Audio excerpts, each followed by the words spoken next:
en general, ya hablamos ayer de los estados que son lo básico de relaciones internacionales, ya lo, creo yo, tienen la teoría suficiente. Hoy vamos a irnos a los otros actores con los que interactúan los países, que son las organizaciones internacionales. Entiéndase la ONU, entiéndase la OTAN, entiéndase la Unión Europea, entiéndase la OEA, y cómo es que estos interactúan y cómo primero hay que reconocer cuáles, qué pueden y qué no pueden hacer. ¿Está bien? Entonces, hoy vamos a cambiar un poco la dinámica. Vamos a empezar con un video de un señor que nos va a explicar teoría básica y de ahí yo voy a ir a los puntos específicos que son importantes y que se ven en debate. ¿Está bien? Entonces, un segundo. Que comparto pantalla. Ah, ¿me pueden habilitar, porfa, para compartir? Te he concedido el poder. Listo.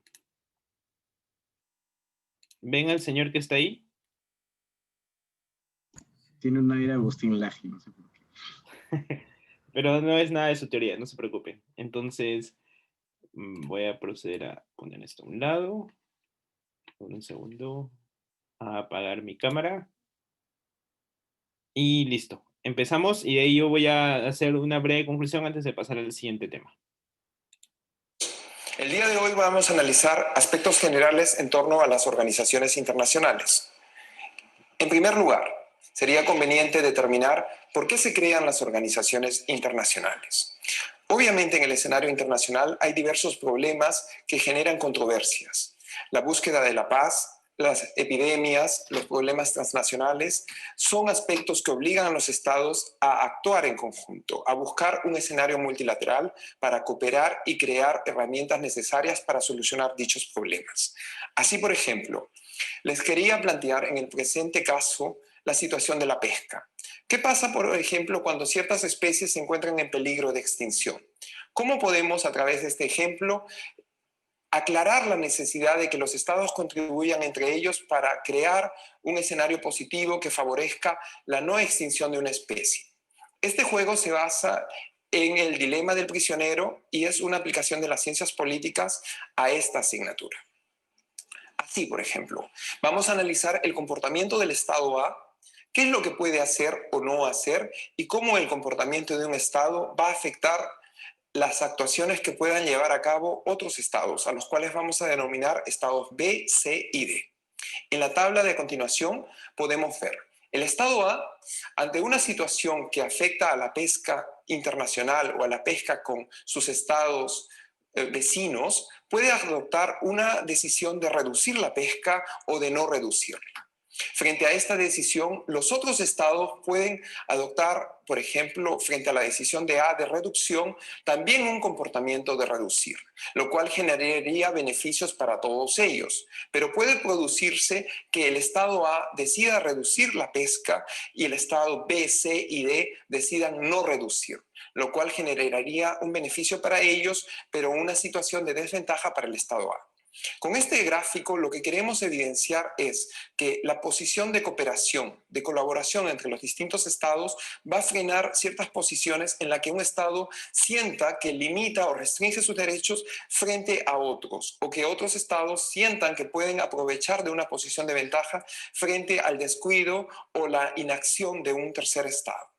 Por ello, el escenario multilateral, el escenario de la cooperación internacional, el escenario de un intercambio y una posición global enfocada y apartada de lo que llamamos la realpolitik, en la que cada estado actúa según sus intereses, va a ser el escenario idóneo para crear y que las organizaciones internacionales puedan llevar a cabo sus actividades. Es importante preguntarnos, ¿por qué son necesarias las organizaciones internacionales? ¿Para qué sirven las organizaciones internacionales? ¿Cuáles son los elementos que deben estar presentes en toda organización internacional? ¿Por qué son necesarias las organizaciones internacionales? Los estados no pueden vivir en autarquía. Los estados por sí mismos no pueden satisfacer sus necesidades. Los estados por sí mismos no pueden dar solución a todos los problemas que se presentan. Debemos recordar que las fronteras artificiales o geográficas que existen en los estados frente a los problemas como el terrorismo, frente a los problemas como las epidemias o la contaminación del medio ambiente, no tienen fronteras. Son problemas transversales que generan una necesidad de cooperar. ¿Para qué sirven las organizaciones internacionales? Las organizaciones internacionales son un sujeto del derecho internacional que permita que en ellas confluyan diferentes voluntades de los estados y se generen puntos de encuentro, puntos de aproximación que permitan solucionar esos problemas transversales que anteriormente hemos referido. ¿Cuáles son los elementos que deben estar presentes en una organización internacional? En una organización internacional deben estar presentes diversos elementos que nos permitan identificarla y a continuación vamos a analizarlas brevemente. No obstante, es importante determinar qué es una organización internacional. Debemos indicar que no existe una definición precisa de lo que es una organización internacional. Puede ser el acuerdo o el sujeto de derecho internacional que surge en virtud del acuerdo de voluntades entre dos o más estados que generan derechos y obligaciones que se enmarcan dentro de un determinado escenario con una finalidad y objetivos, que cuentan con órganos permanentes y que adoptan decisiones.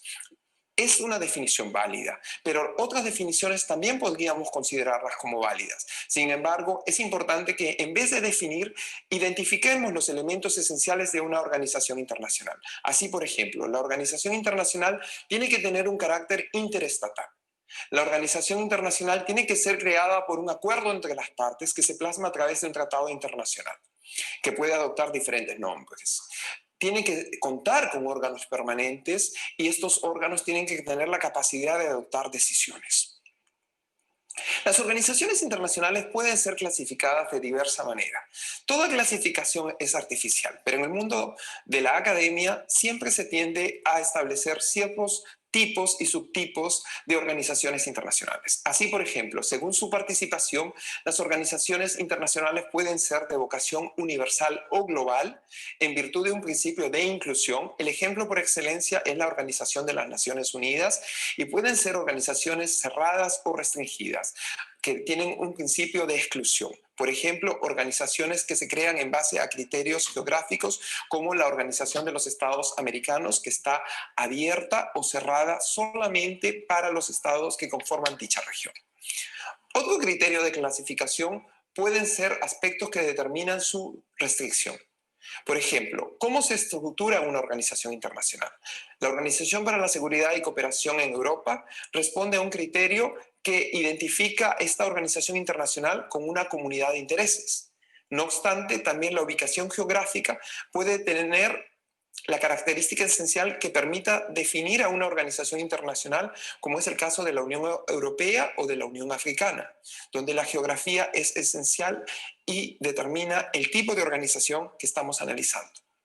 Según la forma en que se interrelacionan sus miembros, tenemos dos situaciones. Tenemos una organización internacional intergubernamental, como la ONU, donde prima el interés de cada Estado miembro, que confluyen con otros intereses, donde la soberanía interna e internacional se mantiene al 100%, y otra forma de interrelación de los Estados miembros de una organización internacional es la supranacional, como por ejemplo la Unión Europea.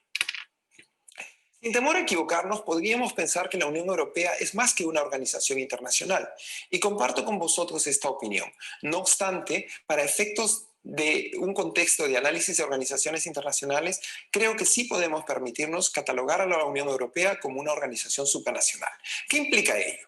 Implica que los estados, en virtud de su soberanía interna, delegan parte de sus competencias soberanas a un ente superior. Y este ente superior elabora políticas comunes, estrategias comunes, un derecho común, que reinserta en el ordenamiento jurídico de cada uno de sus estados miembros. Eso implica el aspecto supranacional. Continuando, según la materia que trabajan, las organizaciones internacionales pueden ser de carácter general o de competencia general. El caso típico es las Naciones Unidas, que tiene un abanico diverso que aborda género, que aborda la niñez, aborda el desarrollo sostenible, entre otros aspectos. Y tenemos otras organizaciones internacionales que son de competencia especial, como por ejemplo podría ser la Organización del Tratado del Atlántico Norte, que es una organización netamente militar, con aspectos defensivos, y luego de la reforma del artículo 5 del Tratado de Washington, también con intereses en la promoción de la paz y seguridad internacionales. Cabe preguntarse, las organizaciones en la sociedad internacional, ¿qué posición tienen? En este esquema vemos diferentes actores de la sociedad internacional. Vemos a los estados y vemos a los 5 estados grandes que se encuentran en el Consejo de Seguridad de las Naciones Unidas: la Federación de Rusia, los Estados Unidos de Norteamérica, la República de Francia, la República Popular de China y Reino Unido. Asimismo, vemos organizaciones internacionales como la ONU, la OTAN y la Organización de Estados Americanos. Y en la parte central vemos otros actores que, si bien es cierto, no son sujetos del derecho internacional público, contribuyen e interactúan en la sociedad internacional, como son las ONGs. En este caso, Amnistía Internacional, Médicos Sin Fronteras y Greenpeace. Todos ellos se interrelacionan e interactúan para que confluya lo que conocemos como sociedad internacional, en donde evidentemente los estados y las organizaciones internacionales tienen un rol preponderante. Pero creo que no debemos olvidar que la persona humana es la base esencial de la sociedad internacional y que la persona, junto con otros elementos, constituye lo que es el Estado. Y la unión de diversos estados en sí, que confluyen sus voluntades en un tratado internacional, genera lo que conocemos como organizaciones internacionales, y que todos ellos generan lo que es en la actualidad la sociedad internacional o comunidad internacional, como quieran denominarlo. En la sociedad internacional o comunidad internacional, aparte de los estados, confluyen otros sujetos del derecho internacional, como acabamos de ver: las organizaciones internacionales, las organizaciones no gubernamentales, las instituciones y las corporaciones transnacionales o empresas transnacionales. Todo ello viene a evidenciar una vez más que, junto con otros sujetos del derecho internacional público, las organizaciones internacionales son un pilar importante de esta disciplina jurídica, del ordenamiento jurídico internacional, y son un escenario en el cual los estados cooperan, interactúan y establecen lazos en virtud de un multilateralismo real y efectivo, y dejan de lado posiciones unilaterales o lo que también se llama como multilateralismo a la carta, que implica que los estados muchas veces actúan como si buscaran un interés general, pero en realidad instrumentalizan a otros estados de la sociedad internacional para defender sus intereses propios y exclusivos. Las organizaciones internacionales también tienen que tener competencias propias y obviamente son el resultado de los estados, pero las organizaciones internacionales no se pueden identificar con reuniones de estados eventuales con fines informales que no tienen órganos permanentes. Ello no es una organización internacional, ello no representa lo que en el derecho internacional público y las relaciones internacionales venimos a considerar como este sujeto al que llamamos organización internacional. Las organizaciones internacionales son híbridos. ¿Qué quiere decir esto? Que las organizaciones internacionales recogen elementos de diferentes sujetos del derecho internacional. Así, por ejemplo, las organizaciones internacionales, si bien es cierto, son las uniones de diversos estados, tienen sus propios objetivos y fines que representan intereses propios y ajenos a los de sus estados miembros. No obstante, la voluntad y confluencia de el querer hacer algo de los diversos estados es lo que permite a la organización internacional el llevar a cabo con éxito sus tareas, o que sea en caso contrario. Asimismo, la organización internacional se basa en otro sujeto internacional esencial, la piedra fundamental de todo este engranaje internacional, como es la persona humana, en donde la organización internacional trata de contribuir a empoderar a la persona humana en una sociedad cambiante y que requiere de constantes adaptaciones. Por eso se dice que la organización internacional es híbrido en cuanto a su esencia, pero también en cuanto a su contenido o a sus objetivos, porque está en constante cambio, está en constante evolución. Debemos conocer de las organizaciones internacionales aspectos como su estructura, la toma de decisión, ordenamiento jurídico, sus estados miembros y la categoría jurídica. Es importante que seamos conscientes que las organizaciones internacionales tienen que tener órganos que pueden ser plenarios, órganos que pueden ser restringidos, órganos que pueden ser principales, órganos que pueden ser subsidiarios. Es importante que tengamos en claro que las organizaciones internacionales deben tener un ordenamiento jurídico propio y que las organizaciones internacionales, junto con otros actores y sujetos del derecho internacional, van a contribuir a que la persona y los estados puedan alcanzar ciertos objetivos trazados. Así, por ejemplo, en la presente gráfica, podemos identificar diferentes escenarios que van a permitir visualizar los problemas que desde las organizaciones internacionales se tratan de solucionar para contribuir al desarrollo y bienestar de la sociedad internacional en su conjunto a través del aporte del Estado y de las personas. Muchas gracias.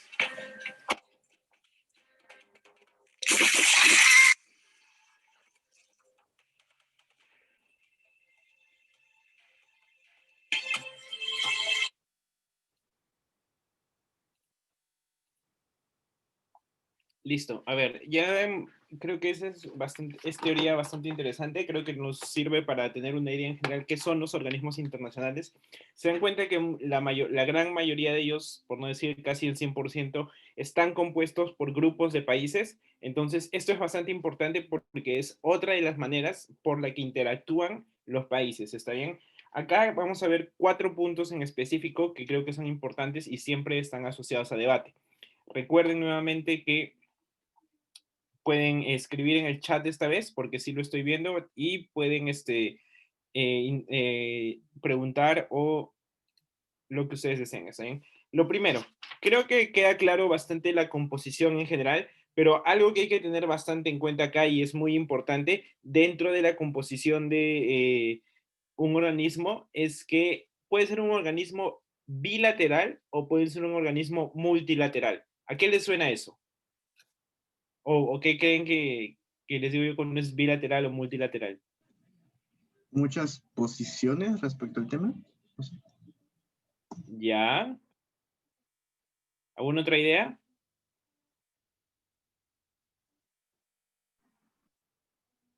Ya. No es que sean muchas posiciones, es básicamente la composición de países.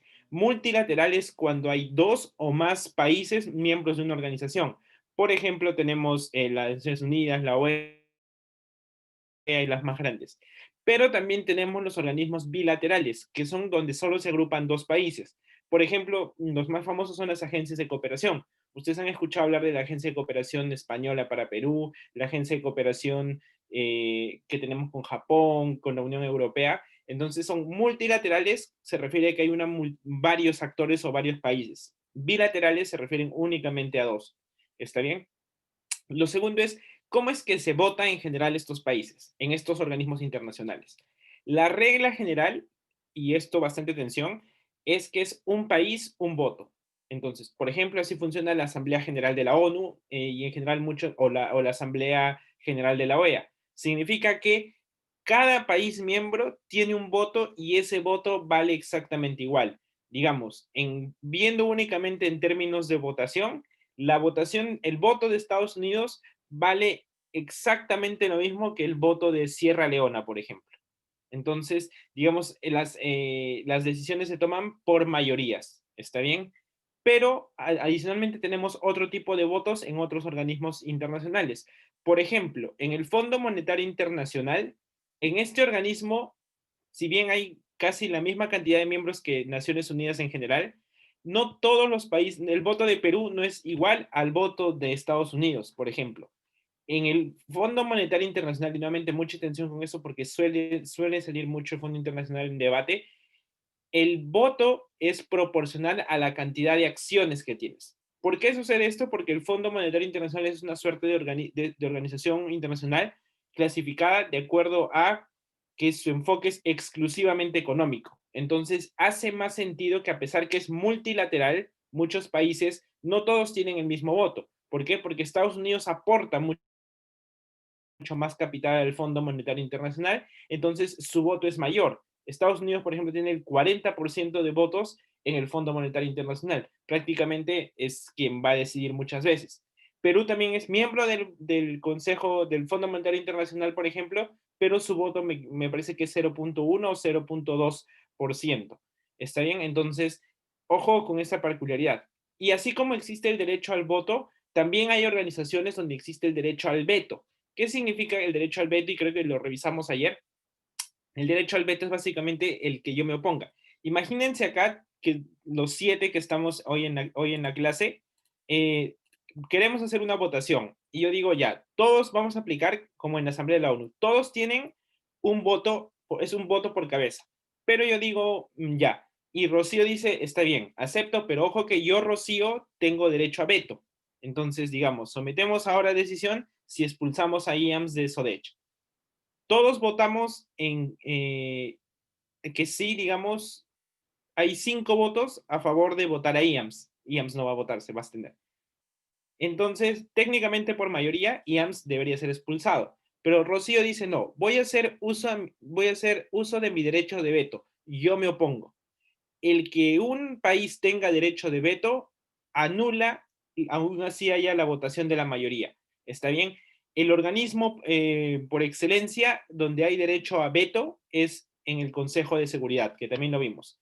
¿Qué países tienen derecho a veto solo en el Consejo de Seguridad de la ONU? Tienen derecho a decir me opongo y aún así haya 100 contra 1, igual no va a pasar esa decisión. Lo tiene Estados Unidos, lo tiene Rusia, lo tiene China, lo tiene Francia y lo tiene Reino Unido. 5 países, los únicos que tienen derecho a veto en este máximo, en el Consejo de Seguridad, que es, digamos, el organismo dentro de la ONU, el consejo más importante. ¿Está bien? Que quede claro.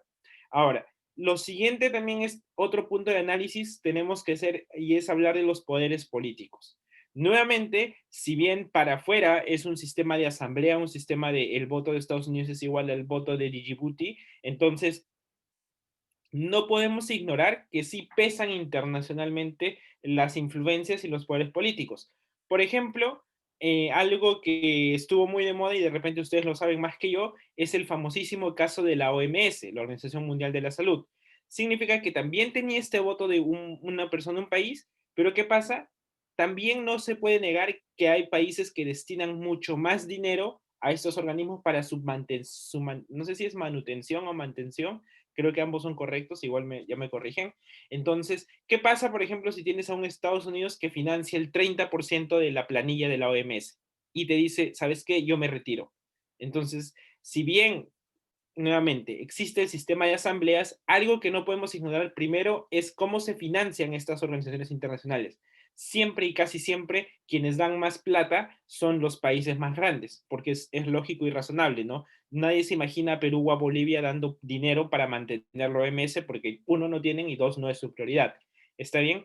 Y lo otro también es, así como vimos ayer que habían intereses políticos diplomáticos, acá también se manifiestan, ¿no? Entonces, muchas veces se acusa que la OMS, por ejemplo, está muy occidentalizada, que las Naciones Unidas están muy occidentalizadas, por ejemplo. ¿Por qué? Porque al final la mayoría de poderes, por ejemplo, de los 5 que tienen derecho a veto, 3 son de Occidente, solo 2 son del otro lado del globo, que serían Rusia y China, ¿no? Entonces, tampoco omitamos eso. Muchas de las refutaciones que se hace cuando hablamos de ONU, que se hace cuando hablamos de organismos internacionales, oye, es que al final esto no es efectivo porque Estados Unidos tiene el control, porque entonces así tratan de refutar un poco el razonamiento de la importancia de organismos internacionales, ¿está bien?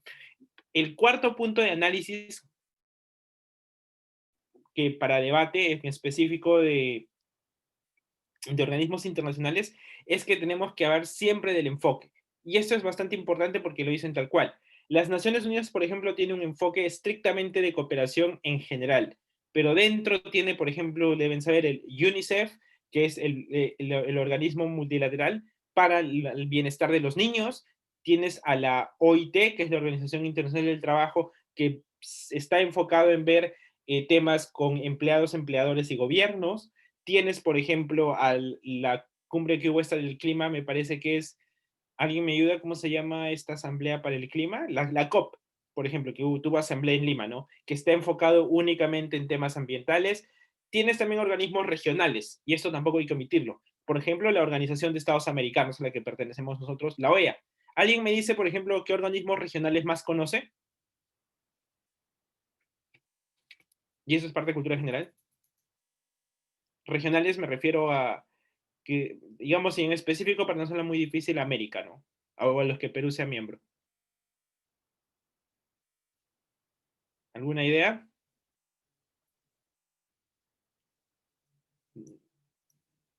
No me decepcionen. No, César, espérate, yo me sé uno, ¿Me pero no, escuchan? espérate, estoy pensando. Ya. Creo que ya sé que les voy a dejar. No pueden no saber esto. A ver. miren, acá por ejemplo tengo a la mano mi pasaporte. ¿Qué dice ahí mi pasaporte? Comunidad andina. Comunidad Comunidad andina. andina. Claro, la comunidad andina, claro, también dice República del Perú, ¿no? La comunidad andina es un organismo regional, es donde estamos, por ejemplo, nosotros, está Colombia, no sé si ahorita esté Bolivia y Bolivia. esté Ecuador, y creo que Chile estaba, pero ustedes saben que siempre le gusta irse de nuestro lado. Ahora, otro mucho más, ahora, ¿cuál es el enfoque de la comunidad andina? Es un enfoque de querer integrar en general, ¿está bien? Ahora, otro organismo, a ver, vamos, hagamos un poco más de esfuerzo mental. Hay uno súper, ya yo les digo los miembros, hay uno súper ahorita que está siempre rankeando, que es donde está Chile, donde está México y donde está Colombia. La alianza del, Pacífico. la alianza del Pacífico, por ejemplo. Este organismo está incluso ahorita siendo mucho más activo que la Comunidad Andina de Naciones, ¿no? Ahora, regionales, por ejemplo, teníamos al Mercosur, que es el Mercado Común del Sur, teníamos a UNASUR, que era la Unión de Naciones Suramericanas. En Centroamérica tenemos el CARICOM, que es que reúne a Centroamérica y las 30.000 islitas que hay por ahí. Para arriba tenemos, por ejemplo, no recuerdo, se me dio ahorita el nombre, pero es muy importante que lo sepan, chicos. Ahora, si nos vamos al otro lado del globo, vamos a encontrar por continentes, siempre hay así como la OEA, tienes, por ejemplo, a la Unión Africana, este organismo regional que es exclusivo para países africanos donde ven su problemática. Así también, por ejemplo, tienes la Unión Europea. Pero ahora, yo les hago una pregunta también, y eso había que diferenciar, y lo dijeron en el video y me parece acertado. ¿Qué diferencia existe entre la OEA y la Unión Europea, por ejemplo?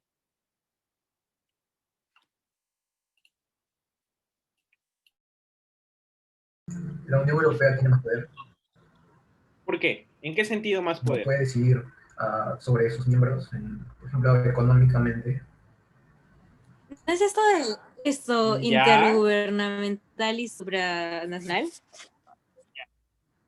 ya. ¿Cómo entiendes eso, Izumi? O sea, dijo algo de que como que con la Unión Europea los países como que ponen el poder como en la organización, ¿no es cierto? O sea, la organización puede decidir por ellos prácticamente. No es como que, pero en el otro tipo como que se respeta la soberanía de cada país, una cosa así. Ya. Y, por ejemplo, en la OEA, ¿qué tipo sería? La OEA, la Organización de Estados Americanos. Intergubernamental, ¿Por qué? porque cada país decide por sí mismo, ¿no es cierto? Claro, al final es una suerte de recomendación. La Unión Europea, chicos, es, digamos, mucho de lo que se aspira a ser, lo que aspiraba a ser, por ejemplo, la Comunidad Andina, lo que aspiraba a ser la UNASUR, la Unión de Naciones Suramericanas. ¿Qué pasó? Y de hecho, moción del año pasado, nada más así fresca, esta casa considera que Sudamérica debería replicar el ejemplo de la Unión Europea. Antes de hablar de la Unión Europea, debemos entender que la Unión Europea, como decían, es interestatal, ¿no? Es una suerte de los países europeos se han juntado y le han dado poder a la Unión Europea para decir en cosas tan básicas, por ejemplo, ¿cuál es la moneda de Europa? Euro. El euro, por ejemplo. Entonces, ahí tienes un punto de integración monetaria, ¿no? Moción también del TODI 2018, esta casa considera que se debería replicar una moneda única para Latinoamérica. Caso similar al toque que tienen que hacer es el euro. Si bien tienen sus monedas propias en cada país, el euro predomina. Por ejemplo, ¿han oído hablar de los estándares europeos? Por ejemplo, si la Unión Europea aprueba una vacuna, ¿es necesario que los demás países la aprueben? ¿Sí? No, creo que no. No, porque los países le han dado el poder a la Unión Europea. Si es que yo me voy de intercambio, mi título, y saco un título en Europa, ¿mi título vale solo para, digamos, me voy a España, solo para España o todo para la Unión Europea? Para toda la Unión. Exacto. Ahora, hay otro tema, ¿no? Básico, un tema migratorio. Yo tengo que estar sellando mi pasaporte si voy de Portugal a España y de España a otro país. ¿Me tienen que sellar el pasaporte? Es libre. Por ejemplo, otro punto de análisis de la Unión Europea es el libre tránsito. Por ejemplo, el libre tránsito es un beneficio que también tiene la comunidad andina. ¿Ustedes sabían que pueden ir a Chile, a Ecuador y a Colombia solo con DNI? No es necesario ni siquiera tener pasaporte.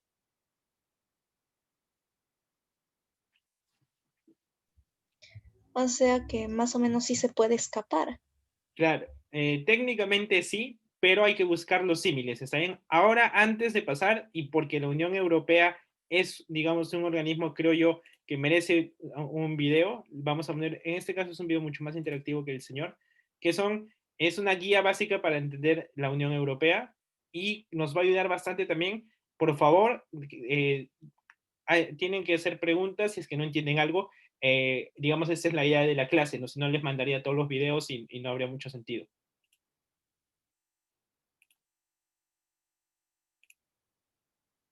A empezar aquí mis prácticas en el Parlamento Europeo, la gente más cercana me decía principalmente tres cosas. Enhorabuena. A ver. Yo, cuando me vine a Bruselas a empezar aquí mis prácticas en el Parlamento Europeo, la gente más cercana me decía principalmente tres cosas. Enhorabuena. Mira, te vas a donde Puigdemont. ¡Qué bien! Te vas a trabajar a Europa.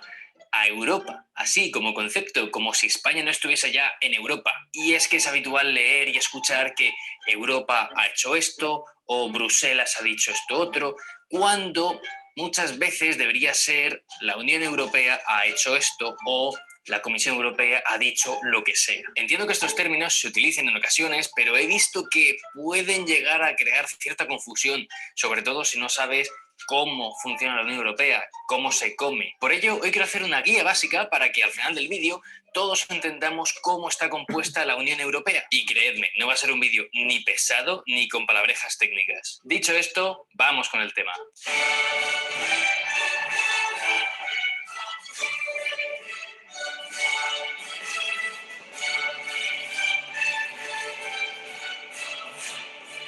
Siempre surge la gran duda de por qué la Unión Europea es tan compleja, y lo vamos a entender ya mismo. Digamos que en relaciones internacionales hay diferentes tipos de organizaciones internacionales. Las dos que nos interesan para este caso son las intergubernamentales y las supranacionales. Bien, pues aquí la cuestión es que la Unión Europea es única en todo el planeta, puesto que en parte es organización intergubernamental y en parte organización supranacional. Intergubernamental debido a que está formada por diferentes gobiernos, que vienen a ser los estados que la componen. Y supranacional, ya que la Unión Europea puede acabar tomando decisiones vinculantes, o sea, de obligado cumplimiento, sobre estos estados. Esto es debido a que una vez que los estados deciden formar parte de la Unión Europea, transfieren a las instituciones de la UE algunas de sus competencias en ciertos ámbitos. Y conocer las instituciones de la UE es clave para entender realmente qué es la Unión Europea, porque con ello vamos a entender de verdad qué función cumple cada pieza en este rompecabezas que es la Unión. Así que, como son 7 instituciones, las de la Unión Europea, pues son 7 claves que debemos conocer.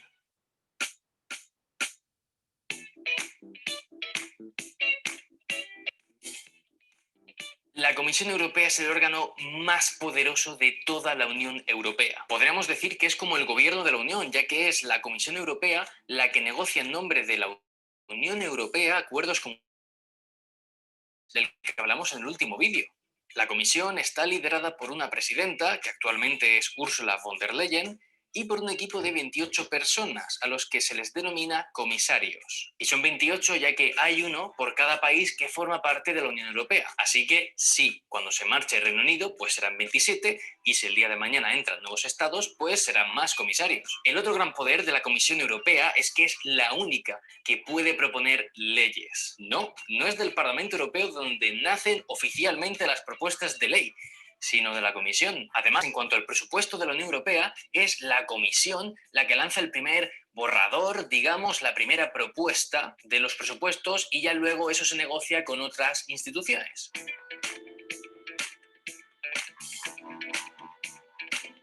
El Parlamento Europeo probablemente sea la institución que más nos suene, y esto es debido a que es la única que elegimos directamente nosotros, la ciudadanía. En esas famosas elecciones europeas es cuando lo votamos. Actualmente está conformado por 751 eurodiputados y eurodiputadas. Se quedará en 705. Y dentro del Parlamento, estos eurodiputados no se agrupan en función de la nacionalidad. O sea, que no es que se agrupen todos los españoles juntos y luego están los franceses por su lado, sino que realmente acaban formando grupos políticos acorde a la ideología. Esto de los grupos ya lo he explicado en otros vídeos, así que si queréis saber más, id directamente a esos vídeos. La función del Parlamento Europeo es bastante relevante, ya que se encarga, por ejemplo, de aprobar las propuestas de ley que salen de la Comisión Europea. También se encarga de aprobar a los 28 comisarios de la Comisión Europea, incluida a la presidenta. Además, para que se aprueben los presupuestos de la Unión Europea, pues también es necesaria la aprobación del Parlamento Europeo. Un dato curioso del Parlamento es que tiene 3 sedes. Una en Bruselas, que es donde se realiza la mayor parte del trabajo durante todo el mes. Otra en Luxemburgo, que es donde los funcionarios hacen el trabajo más administrativo y burocrático, digamos. Y otra en Estrasburgo, que es cuando se llevan a cabo esas semanas plenarias, que es más o menos una al mes.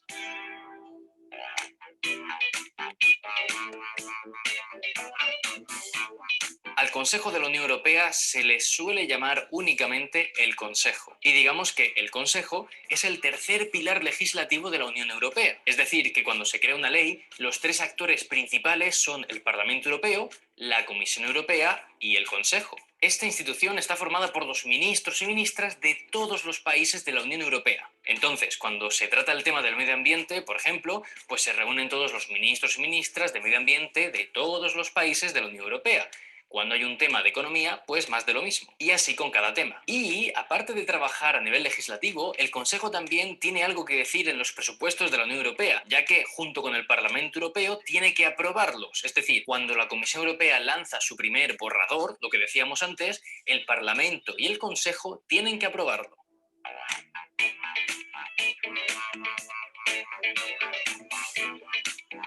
Aunque os pueda parecer lo mismo, no. El Consejo Europeo no es lo mismo que el Consejo. El Consejo, como decíamos antes, está formado por los ministros de todos los países de la Unión Europea. Y el Consejo Europeo está formado por los jefes de Estado o de Gobierno de los 28 países de la Unión Europea. Para que lo tengamos claro, el Consejo Europeo es lo que solemos ver por televisión, las típicas imágenes de Merkel, Macron, Pedro Sánchez y los demás líderes. Ojo, es importantísimo remarcar que el Consejo Europeo no tiene poder legislativo. Lo que hace el Consejo Europeo es marcar las prioridades de la Unión Europea. O sea, esto es un poco como el momento serio de sentarse los 28 todos juntos y decirse las cosas claras, saber qué quieren hacer. Si habéis visto la serie de Cómo conocí a vuestra madre, digamos que se podría asemejar un poco a una intervención. ¿Qué pasa aquí? Stuart, esto es una intervención. Tras las reuniones del Consejo Europeo, lo que solemos ver, por ejemplo, es que el cambio climático se fija como una de las prioridades de la Unión Europea, o que, por ejemplo, el tema de aceptar a nuevos miembros en la Unión Europea a lo mejor va tocando ya o a lo mejor no. Este son el tipo de cosas que se deciden en el Consejo Europeo. Esto es justo lo que necesitaba. Os quiero a todos.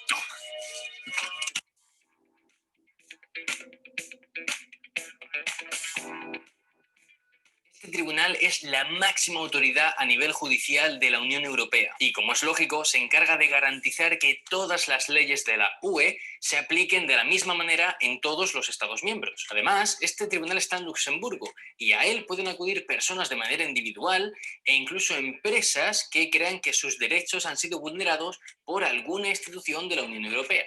El tribunal está formado por 28 jueces y, como en el caso del Consejo Europeo, hay un juez por cada Estado miembro. Así que sí, este número de 28 también puede variar en el futuro.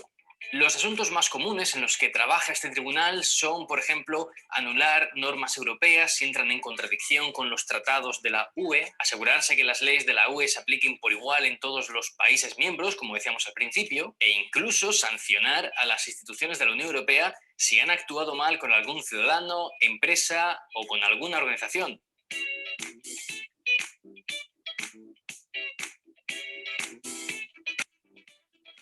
El Banco Central Europeo, que por sus siglas es BCE, es el banco que gestiona el euro y que se encarga de que todo vaya bien a nivel económico, por resumirlo de alguna manera. Su sede está en Frankfurt, en Alemania, Y lo que viene a hacer el BCE es, por ejemplo, fabricar billetes de euros, prestar dinero a otros bancos, garantizar la estabilidad económica, lógicamente, y controlar la inflación, que es cuando los precios de los productos suben mucho y el dinero se devalúa. O sea, cuando viene a ser mucho más difícil poder comprar productos. Pero insisto, estos son solo algunas de las funciones que hace. Si queréis saber más, ya sabéis, descripción, que ahí tenéis un enlace muy guay. Entonces, en este banco se reúnen una vez al mes el Comité Ejecutivo del Banco Central Europeo y también los presidentes de los bancos centrales de los países de la eurozona, que son los países que usan el euro. Y no, por si aún nos quedaba la duda, no todos los países de la Unión Europea utilizan el euro. Reino Unido o Dinamarca son claros ejemplos de ello.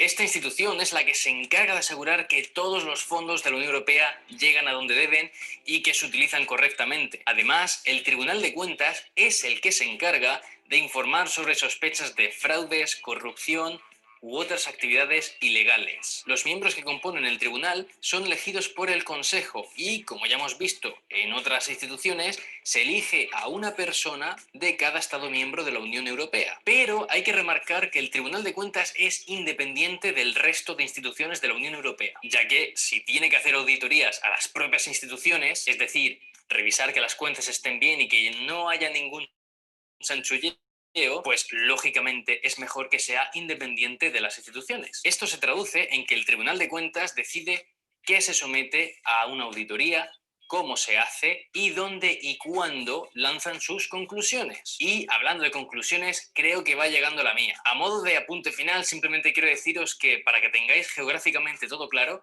pensad que al final en Estrasburgo, en Francia, únicamente está el Parlamento Europeo, donde se va una vez al mes. En Luxemburgo tenemos lo más burocrático, lo más administrativo, que es el Tribunal de Cuentas y que es el Tribunal de Justicia. En Alemania está lo del dinero, el Banco Central Europeo, y en Bruselas está todo el mogollón de cosas, la Comisión Europea, el Parlamento Europeo, el Consejo y el Consejo Europeo. Sé que hay muchísimas más cosas que comentar, pero simplemente quería dar una pincelada breve a este tema para que en futuros vídeos, si menciono estas instituciones, pues todos tengamos claro de qué estamos hablando. Espero que os haya gustado, espero que sobre todo os haya quedado claro el tema. Como os decía, en la descripción tenéis más enlaces por si queréis indagar más, si queréis tener más información. Dejadme lo que queráis en los comentarios, que los voy a leer. Y por mi parte, suficiente por hoy y nos vemos en la próxima.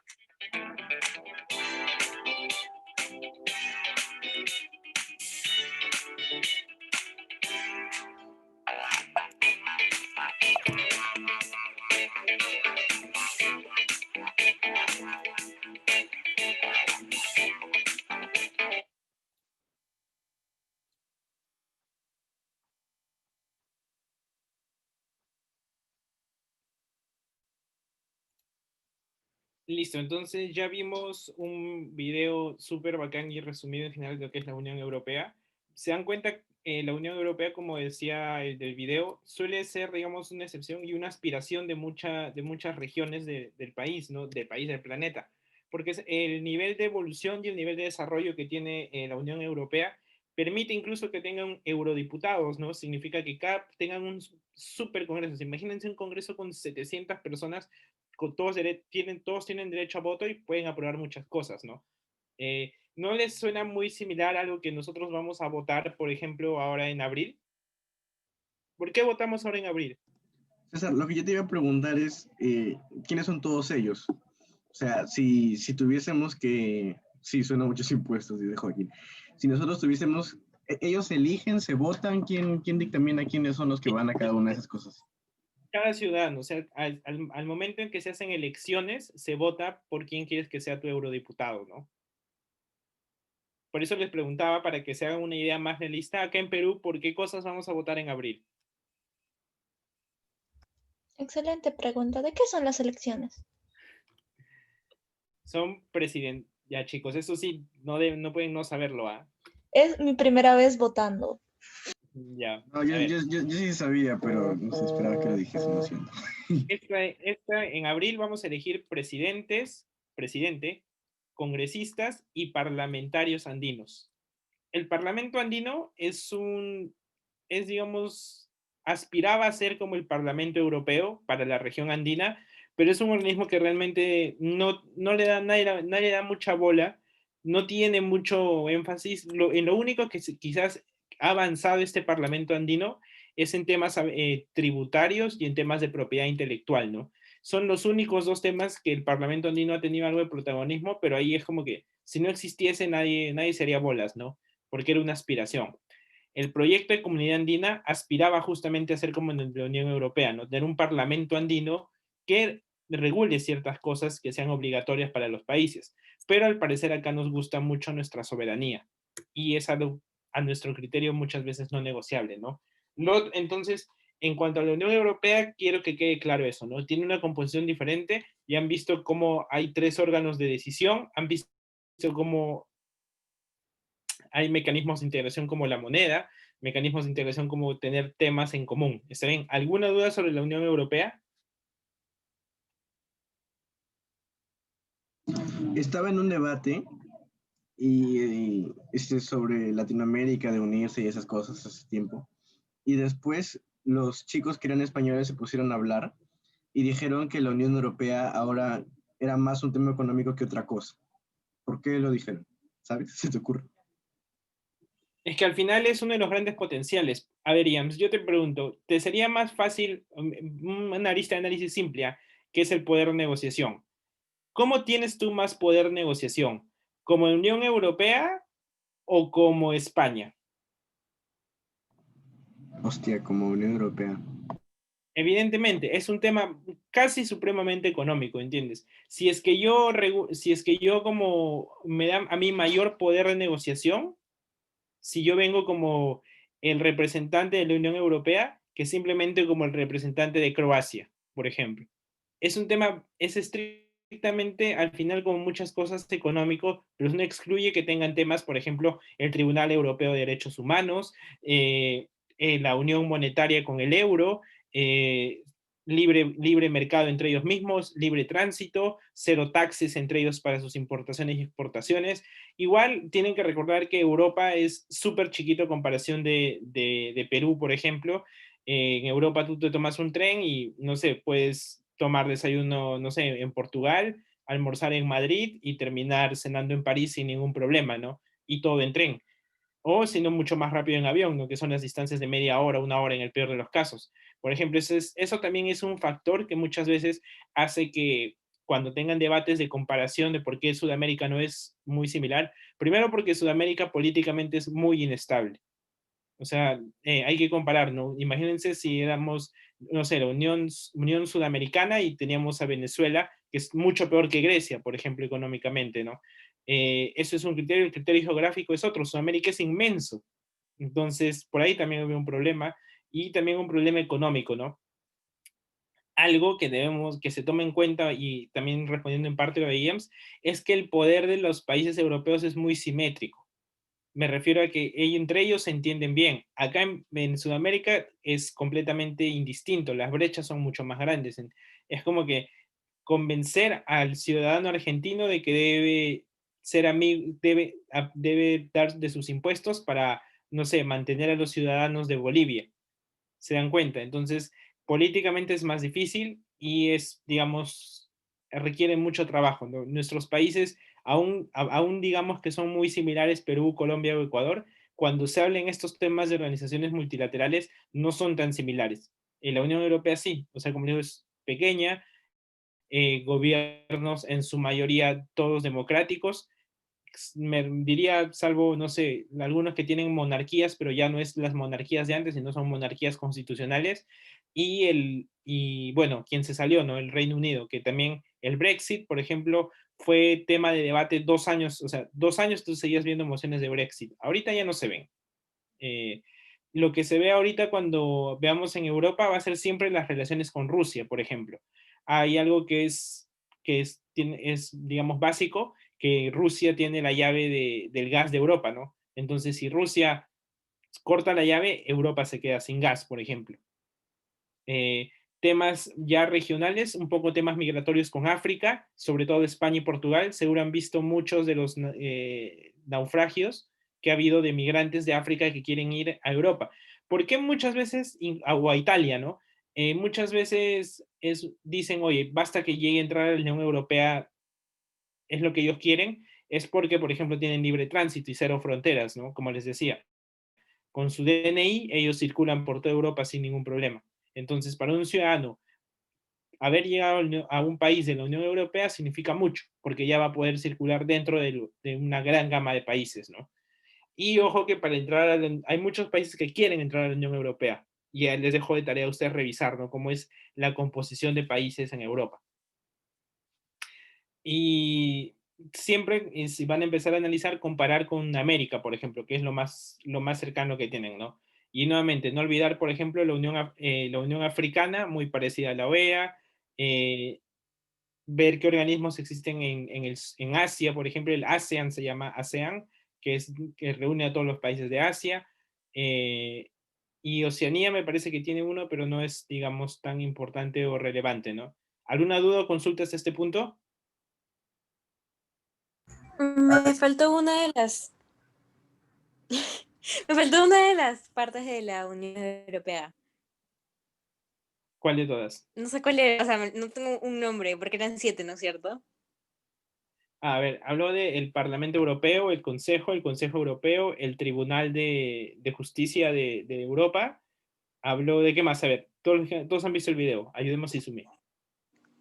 La comisión. La Comisión, el Parlamento, Tribunal de Cuentas. el Tribunal de Cuentas, el Parlamento y el Banco. El banco, eso me falta. Ujú. El Banco Europeo. Por ejemplo, siempre se van a dar cuenta, y ustedes que estudian medicina y digamos, no sé si en algún ciclo hagan análisis de estándares, no sé, por ejemplo, biológicos para... ¿No se han preguntado por qué a veces dicen que a Sudamérica nos mandan la basura, lo que no permiten en Europa? Por ejemplo, hay una regulación en cosas básicas, ¿ah? Para que vean cómo es que la Unión Europea sí es eficiente, en cosas básicas como un teléfono, ¿no? Como un teléfono celular, hay estándares para los teléfonos. Por ejemplo, ahora se ha aprobado en la Unión Europea, ha dicho que todo teléfono que se vende en Europa, el cargador debe ser universal. Por ejemplo, cosas básicas como esto. Ahora, por ejemplo, también, si se aprueba una vacuna o una patente en Europa, si lo aprueba la Unión Europea en su organismo especializado, se aprueba automáticamente para todos los países. ¿Está bien? Tienen que tener en cuenta que, nuevamente, familiarícense con esta palabra, no es vinculante, que significa no es obligatorio. En Europa, la Unión Europea sí tiene poder vinculante. Significa que sus decisiones son obligatorias para sus miembros. Eso es muy importante. ¿Alguna duda? Es momento de preguntar porque ya no repetimos esta clase. Sí, yo tengo. Bueno, si la Unión Europea es tan buena, ¿por qué el Reino Unido se quería salir? Ya, eso es, digamos, era sobre todo también bastante un tema económico. ¿Por qué? Porque el Reino Unido era, lo que les decía, era uno de los grandes financistas. Recuerden que así como se financian los organismos internacionales, de la misma manera la Unión Europea muchas veces se financia por recursos de los propios países. Pero es claro que es mucho más probable que el Reino Unido tenga mucho más aporte, por ejemplo, que Croacia, o por ejemplo, que Luxemburgo, ¿no? Entonces, ¿por qué se sale el Reino Unido en general, el Reino Unido de Gran Bretaña e Irlanda del Norte? Se sale, el análisis siempre te dice son tres temas. Uno, el tema económico. ¿Por qué? Porque en general, y a diferencia, a ver, ¿cómo es que se sale el Reino Unido? Porque se hace un referéndum, se consulta al pueblo si se quiere salir o no. ¿Está bien? ¿Por qué el pueblo, digamos, en general, en resumen, dijo, queremos irnos? Primero, porque había un tema económico. Los ingleses en general, los de Gran Bretaña, sentían que ellos terminaban pagando las crisis. Recuerden que el tema de Brexit se pone más caliente cuando la Unión Europea tiene que rescatar a Portugal, tiene que rescatar a Grecia. Entonces dicen, oye, el dinero que nosotros estamos dando, le dicen, yo como inglés no tengo por qué salvar a Grecia, no tengo por qué de mis impuestos, de mi parte de mi dinero, ir a salvar a Portugal. Segundo, decían que ese dinero iba a ayudar, era mucho mejor invertirlo en la propia Europa, y que a diferencia de que se salga, o sea, ellos podían salirse porque su poder era grande. ¿Está bien? Nuevamente, ellos eran conscientes de su aporte, ¿no? Y el tercero también era un factor político. Era una suerte de que muchas veces lo que decidía la Unión Europea como Unión Europea no coincidía con los intereses económicos o políticos del Reino Unido. Entonces, si tenías estos tres problemas que la gente los sentía, porque nuevamente fue una decisión de las urnas, del pueblo, literalmente, salirse, aunque después se arrepintieron, esos fueron esos tres factores que hicieron que el Reino Unido salga. Cosas que se decía cuando se activó el Brexit, que la Unión Europea iba a fracasar. Creo que esto, la experiencia te ha dicho que ahora no ha fracasado. Te decían que el Reino Unido no iba a poder sobrevivir. Eso, por ejemplo, el año, a inicios de fin de año, el poder económico. Dicen, oye, si se va a Gran Bretaña, el argumento que yo le dije a Iams, ¿no? Pucha, vas a querer negociar con, era mejor negociar con Unión Europea y ahora vas a tener que negociar solito con tu pañuelo. No, Gran Bretaña es grande. ¿Quién no quiere negociar con Gran Bretaña? De hecho, Perú ya, como Perú tiene tratado de libre comercio con la Unión Europea, al salirse Gran Bretaña, el Reino Unido ha tenido que firmar todos sus tratados nuevamente, y con Perú lo firmó, por ejemplo, a fin de año del año pasado, para que vuelva la situación de la normalidad. Era sí, digamos, sobreimpactado los efectos, pero algo de lo que sí se arrepienten es de la integración, ¿no? Porque quieras o no, había una integración, primero, migratoria de la población, el libre tránsito, y dos, de condiciones laborales. ¿Por qué? Porque algo que no se puede negar es que Gran Bretaña o el Reino Unido tenía altos costos laborales y los ingresos, digamos, ganabas un montón, pero el costo de vida también era un montón. Entonces, un poco que mitigabas cuando estandarizabas, ¿no? Ahora no estandarizas eso. Y otra cosa era que, como la Unión Europea, en cuanto ya viendo, por ejemplo, un análisis únicamente empresarial de las grandes empresas, muchas empresas que tenían sede en Londres, por ejemplo, en Londres, en Manchester, en Liverpool,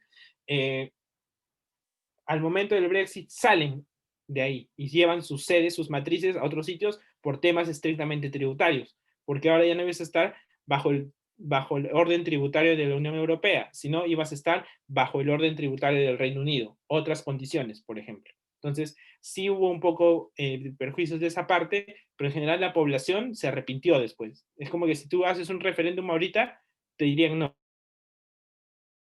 si no funciona el mundo. ¿Alguna duda más?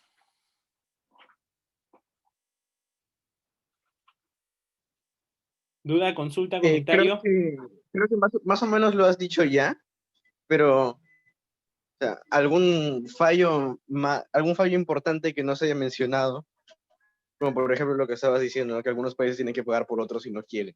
Sí, fallos importantes, digamos, más que fallos, cuestionamientos que se hace la Unión Europea, es uno que ahorita no es muy capaz de afrontar, digamos, los nuevos movimientos políticos. Recuerden que los tiempos de ahora, por ejemplo, hacen que muchos países miren a los extremos. O bien se están yendo a la extrema derecha, o bien se están yendo a la extrema izquierda.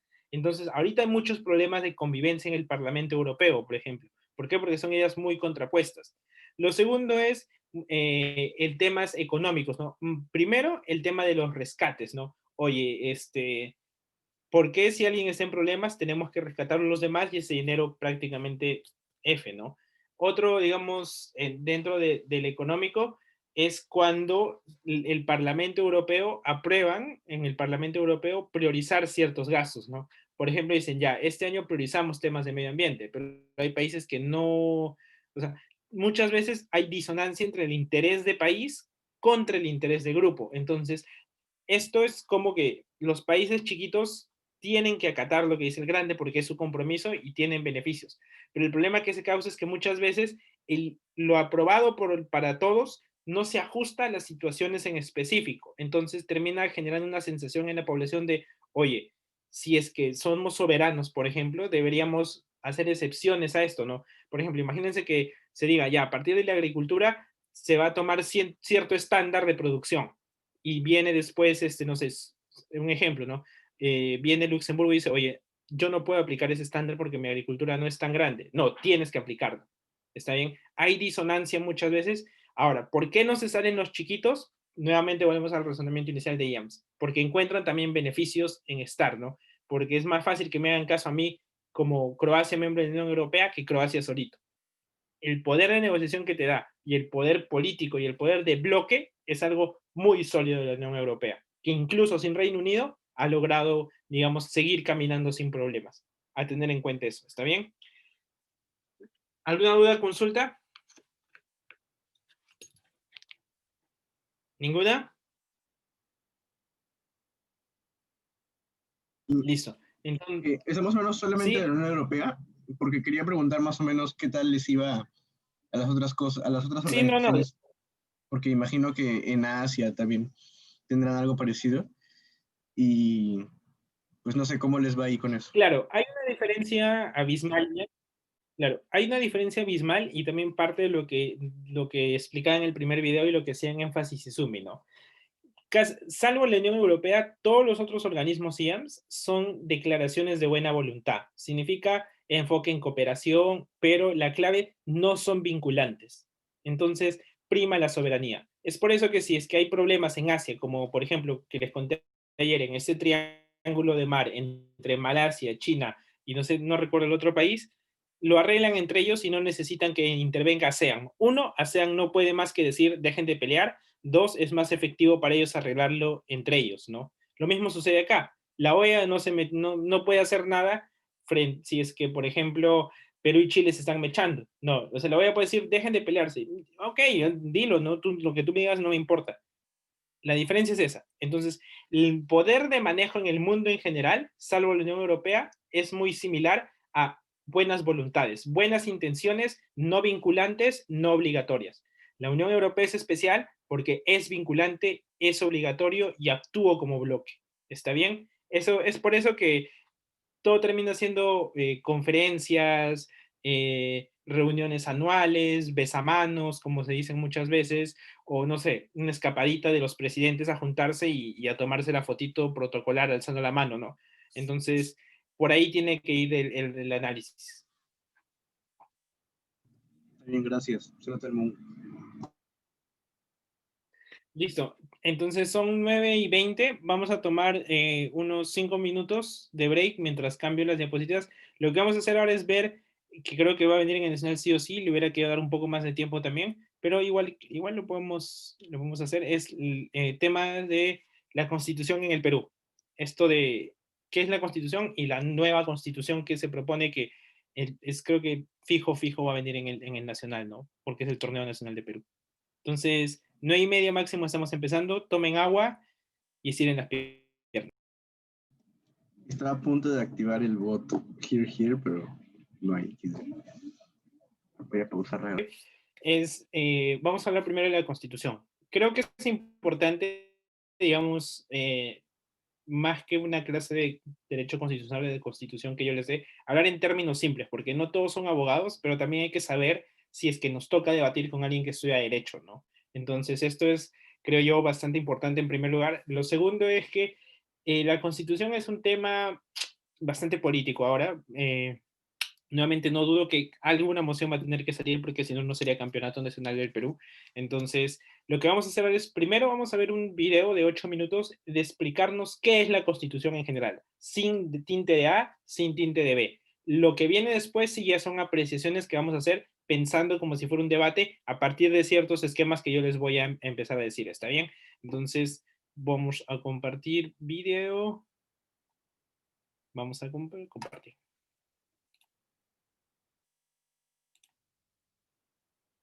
Y por si acaso, la constitución vigente actual es la constitución de 1993.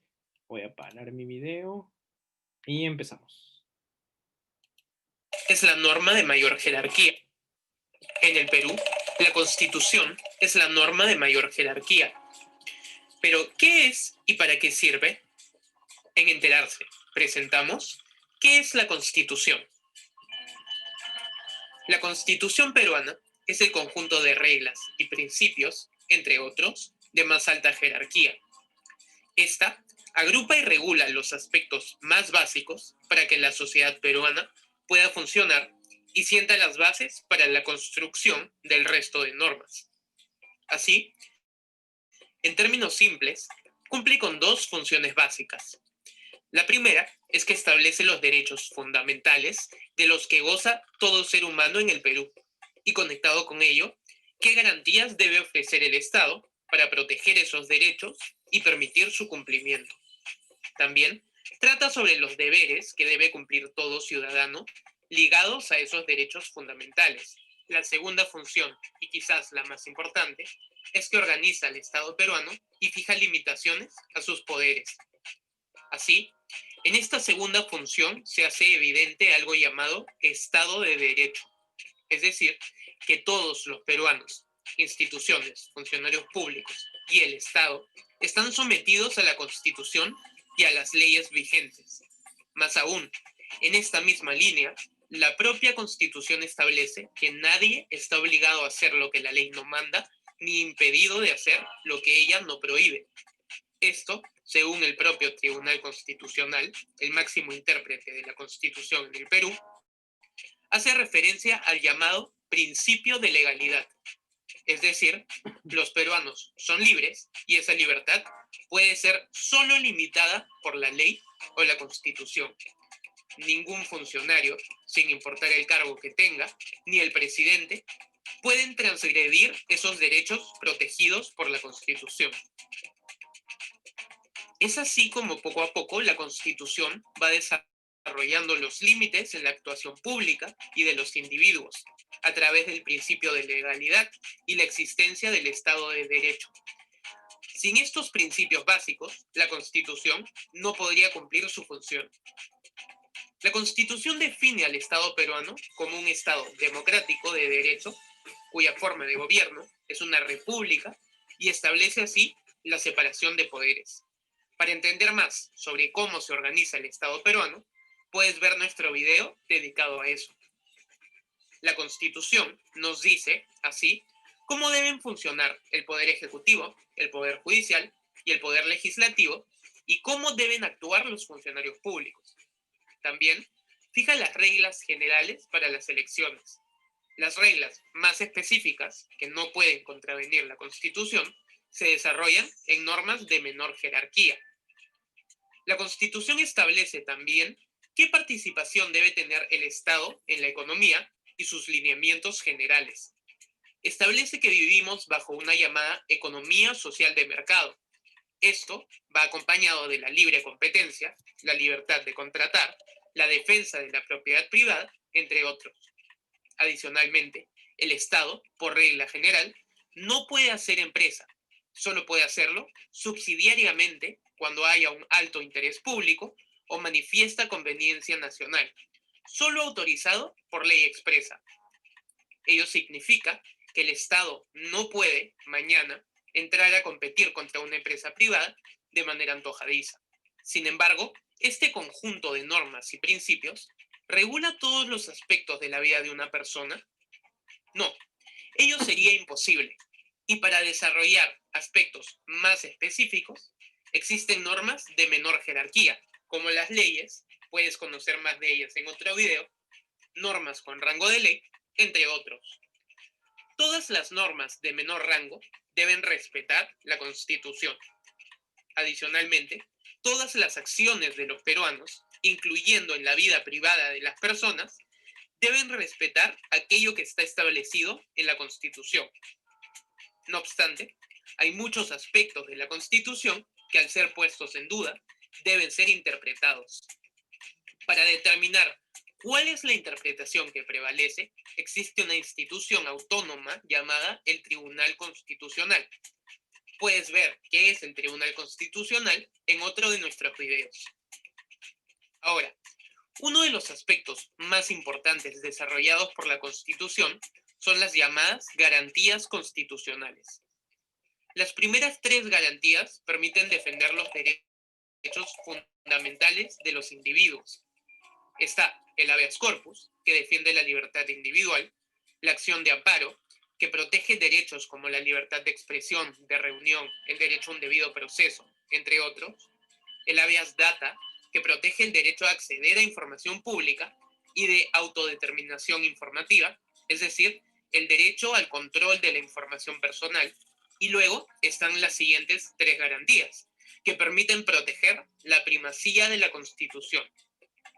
Está la acción de inconstitucionalidad, que se presenta contra leyes y normas con rango de ley que transgreden la Constitución, la acción de cumplimiento, que procede contra autoridades que se nieguen a acatar una norma legal o un acto administrativo, y la acción popular, que procede contra reglamentos, normas administrativas o resoluciones de carácter general cuando contravengan la Constitución o la ley. Veremos en otro video más específicamente cada una de estas garantías. ¿Y cómo se modifica la Constitución? La Constitución solo puede ser modificada a través de una reforma constitucional.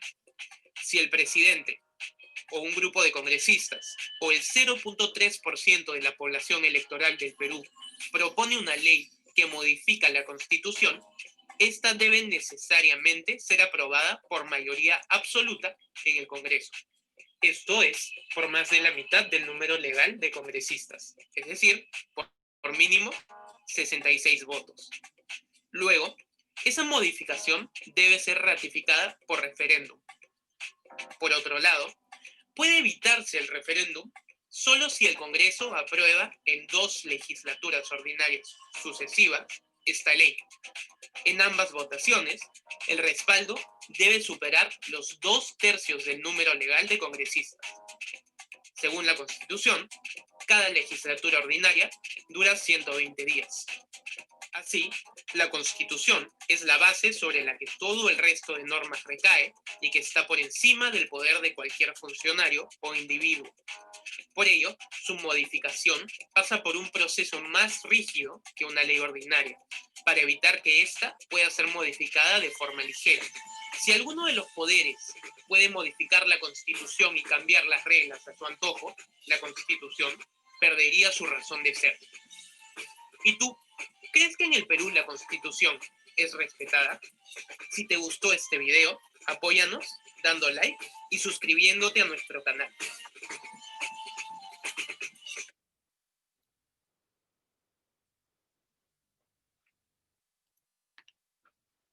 Listo. A ver, chicos, sus primeras impresiones, algo que no sabían, algo que César me acabo de enterar que puedo hacer todo lo que la ley dice que no está permitido o que está permitido. ¿Cómo era eso? La única duda que tengo, bueno, respondiendo a tu pregunta de puedo hacer todo lo que la Constitución no me diga que no puedo hacer. Creo, ¿no? ¿Cuál era tu duda ahí? No entendí bien como dijo algo así como es imposible ver cada aspecto de la vida de las personas y para eso hay como normas más chiquitas. Entonces no sé cuál es la diferencia entre leyes, normas con rango de leyes y otra cosa que puso. Y cómo eso se diferencia de lo que está dentro de la Constitución. Ya, mira. En derecho y en general en la vida hay jerarquías. Por ejemplo, hay jerarquías entre ustedes los médicos. ¿Quiénes son los que están en la base? ¿Quiénes son los de más bajo nivel en un hospital?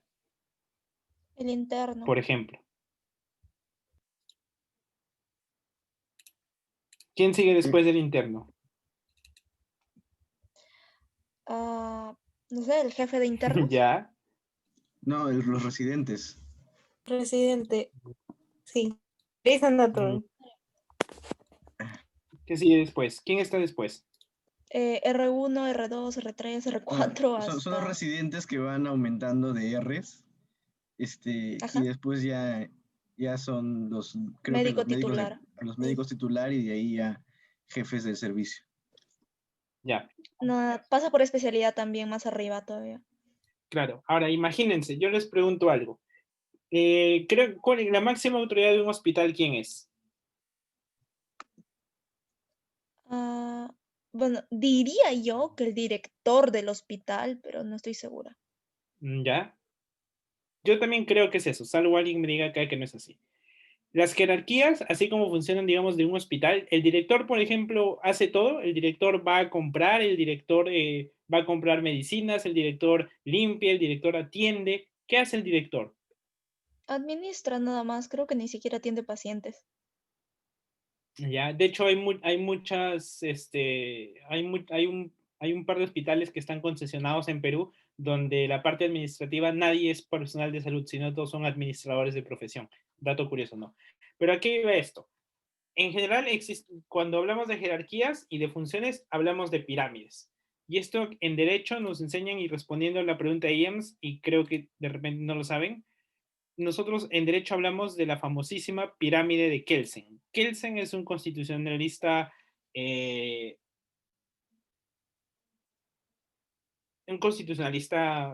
europeo.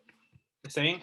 A ver, así como, nuevamente, la pirámide de Kelsen nos dice las jerarquías de las leyes. Lo más importante y la punta de la pirámide es la Constitución, que también muchos le dicen la Carta Magna, ¿no? Así con todas la Carta Magna.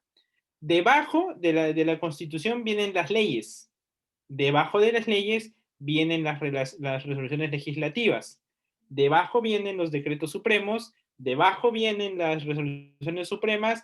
Y ya después tenemos lo que nos digan los municipios, los gobiernos regionales, organismos técnicos especializados. ¿Está bien? Esta pirámide también nos ayuda a saber qué superpone sobre qué. Por ejemplo, una ley nunca puede ser más importante que la Constitución, o una ley no puede violar la Constitución. Todo lo que está debajo de la Constitución tiene que regirse por lo que te dice la Constitución, ¿está bien? Esa es la famosa pirámide de Kelsen. Entonces, es así como funciona. En general también hay un nivel de jerarquías. ¿Por qué se dice que la Constitución no regula todo? Porque es exactamente su intención. No sé si al inicio escucharon que es una línea de principios y reglas generales. Imagínense, la Constitución dice que se reconoce el derecho a la salud. Izumi, Rocío, ¿ustedes creen que es necesario que en la Constitución se explique cómo debe estar organizada la jerarquía de un hospital? No, eso lo determina el Ministerio de Salud. Bueno, sí ya tendría que ser un organismo más especializado en salud para determinar eso. Claro, ¿y por qué no lo metemos en la Constitución, Izumi? O Rocío, perdón. Porque sería larguísimo, o sea, habría que ponerse un montón de cosas. Creo que sería imposible poner todo sobre salud dentro de la Constitución, y además no es el único tema, también tendría que ponerse, si se pone todo de salud, se tendría que poner todo sobre economía, todo sobre esto, todo eso, lo otro, nunca acabar. Iams, ¿encuentras ahora una primera respuesta a tu duda? Más o menos, porque o sea, yo entendía que uno era más importante que otro, pero ¿es esa la diferencia principal o hay alguna otra? No. A ver, la Constitución lo primero que hace es reconocer una serie de derechos. Todos los derechos son iguales en general. No es que hay un derecho más importante que otro. Que ponderemos derechos en situaciones específicas es diferente. No, me La premisa general refería es a la resolución legislativa, ley, constitución. O sea, yo esto es entendí, por niveles. entendí que el nivel más alto, como pesa, es eso más que el nivel más bajo, y el nivel más bajo tiene que responder al de arriba. Sí, así es. Pero, o sea, la única diferencia es que cada uno se va haciendo más específico cada vez. Exacto. Ya. ¿Por qué? Porque lo que te decía Rocío, no puedes meter todo en la Constitución, es imposible. Pero hay una diferencia, la Constitución es el inicio y es el fin. Tú no puedes legislar sobre salud si no reconoces que es un derecho a la salud. No necesito que me expliques cómo funciona el hospital o cómo voy a hacer la operación o cómo dice el manual XYZ para los médicos. No, eso lo hace el ministerio a través de una resolución suprema, lo regula permisos municipales por un hospital, lo hace el municipio.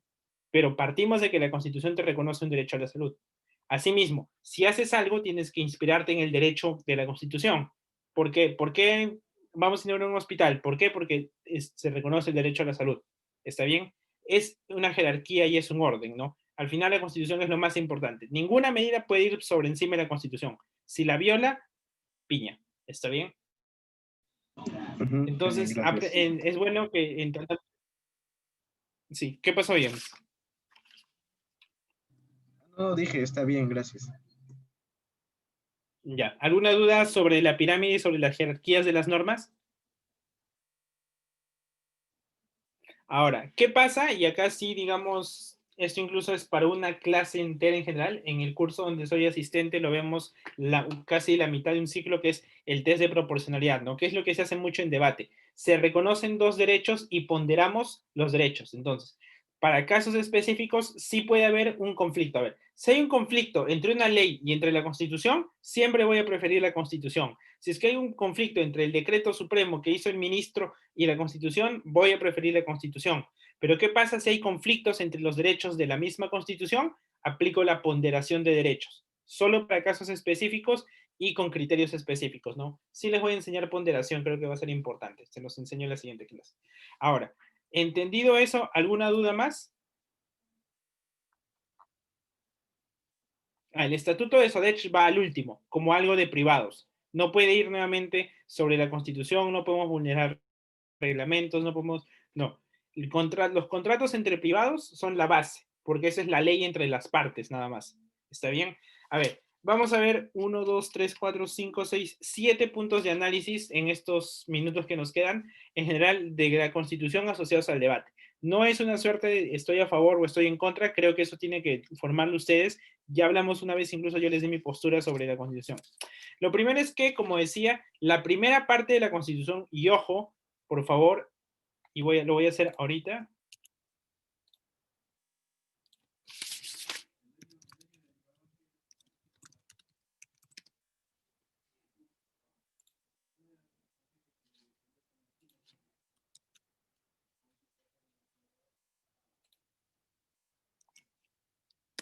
Listo, les he pasado el link de la Constitución. Esto es de lectura obligatoria.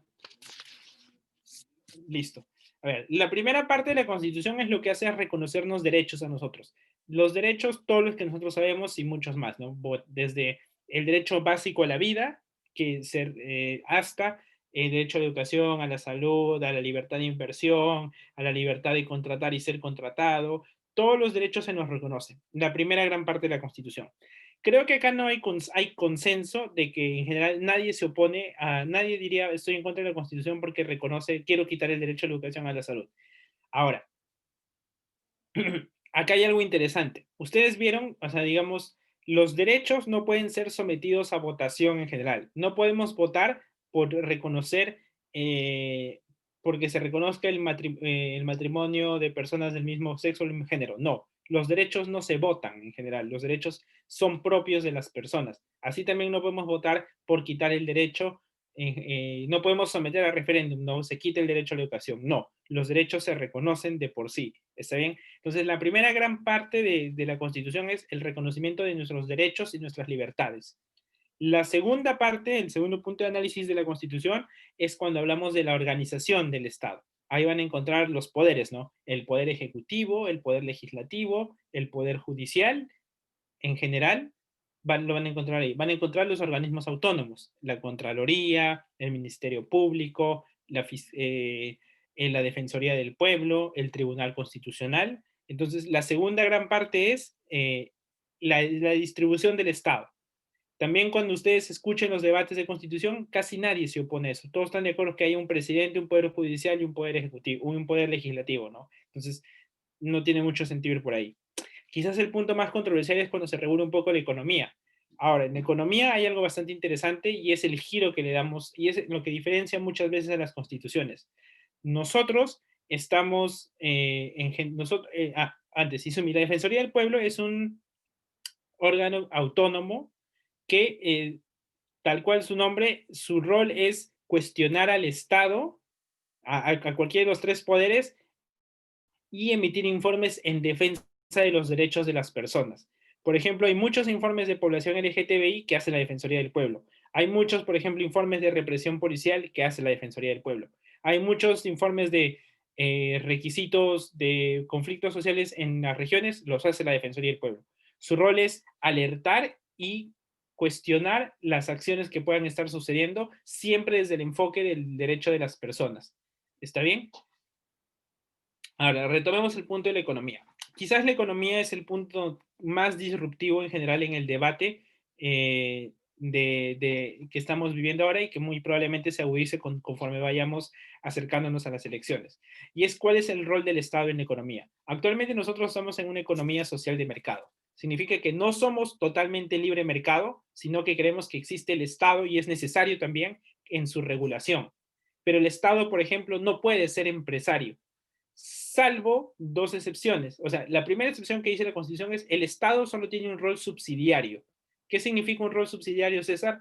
Que el Estado solo puede intervenir donde no interviene el privado. ¿Está bien? Ejemplos. Imagínense que se requiera un vuelo Lima, no sé, Oxapampa, y ningún privado esté interesado en brindar el servicio porque no hay beneficio, no es rentable.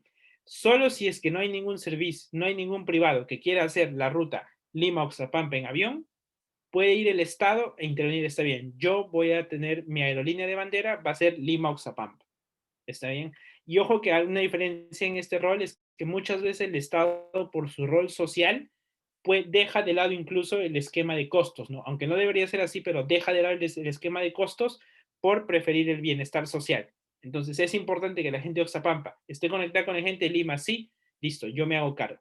Entonces, otro enfoque que hay es las famosas empresas estatales, que ya existen y son pocas, ¿no? Por ejemplo, Petroperú es una empresa del Estado. Por ejemplo, el Banco de la Nación es una empresa del Estado. Entonces, esas empresas son propias del Estado, pero su actividad es muy limitada.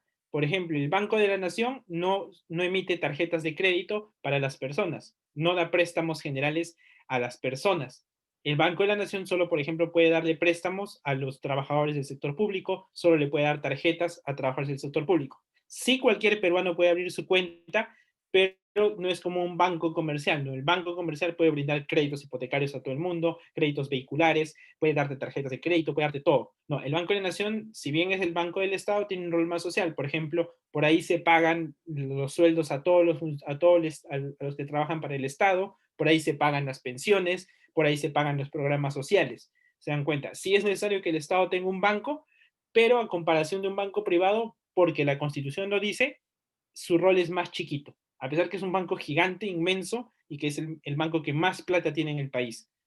¿Está bien? Pero a contraparte, el Estado dice, sí, la libertad de los privados, la libertad económica es muy importante, yo no me voy a meter, pero como Estado es mi deber regular. Y, por ejemplo, existen los reguladores para todas las áreas, ¿no? Por ejemplo, si ustedes tienen temas de no sé, compraron por internet, los estafaron y no les devuelven la plata, el Estado dice, oye, no es acá nada que libre mercado, o sea, sí, tu libre mercado no funcionó, te vas al Indecopi, el regulador en competencia, por ejemplo, de las empresas y en consumidor. Tienes un problema con tu teléfono, nuevamente, no funcionó, la empresa no te hace caso, entra el Estado como regulador, entra OCIPTEL. Tuviste un problema con la luz, que pasó mucho en pandemia, OCINERMIN, OCIPTEL. El Estado, su deber, de acuerdo a nuestra Constitución, es regular. ¿Está bien? Regular y fiscalizar que todo vaya bien. Entonces, le quito al Estado el poder de ser empresario, pero le otorgo el poder de regular y de hacer que las cosas funcionen bien en nuestro libre mercado. ¿Está bien? Entonces, ese es el punto más disruptivo que existe ahorita. Algunos dicen, no, el Estado debe ser empresario. Queda entonces para ustedes analizar qué tan eficiente es el Estado como empresario. No les miento, y quizás el mejor ejemplo y la mejor evidencia son sus papás. Pregúntenle, papás, o papá, mamá, ¿qué tal era el empresario como Estado? ¿Qué tal era cuando existía Aeroperú? ¿Qué tal éramos cuando existía,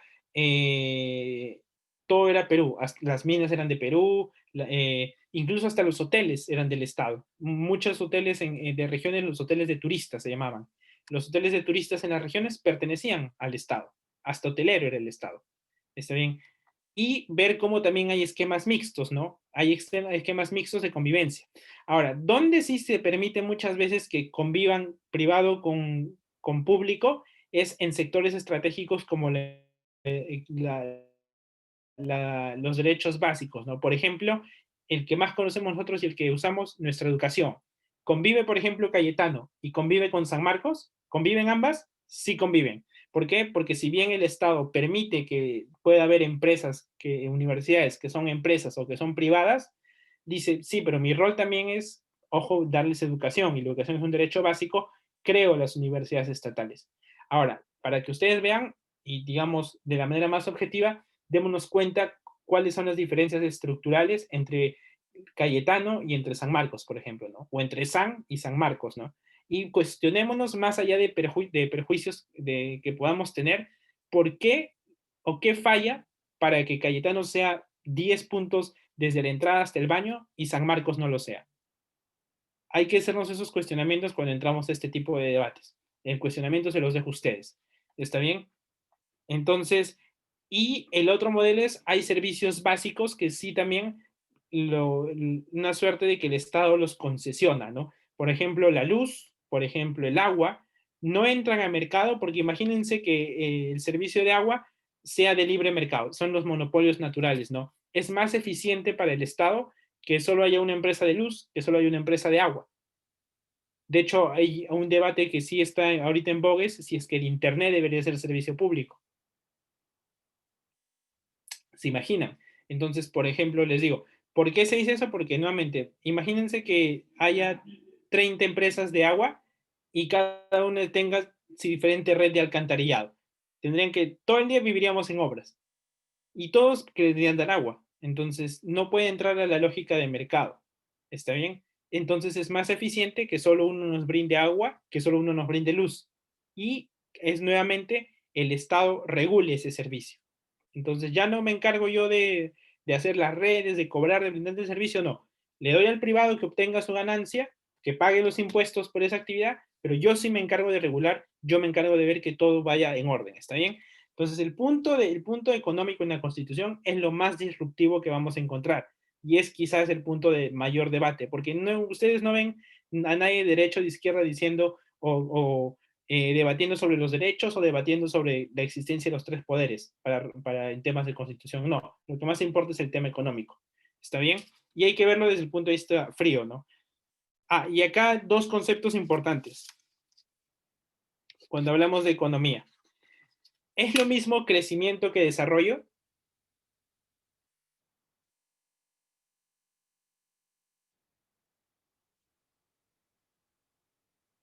¿Ahora? ¿Cuál era la primera palabra? No, se me cortó y no escuché. ¿Es lo mismo crecimiento que desarrollo?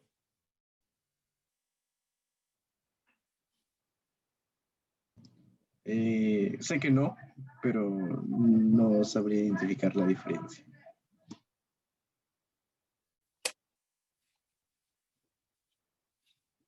Vamos, chicos, este es un debate, ese es algo también que se suele confundir mucho en los debates.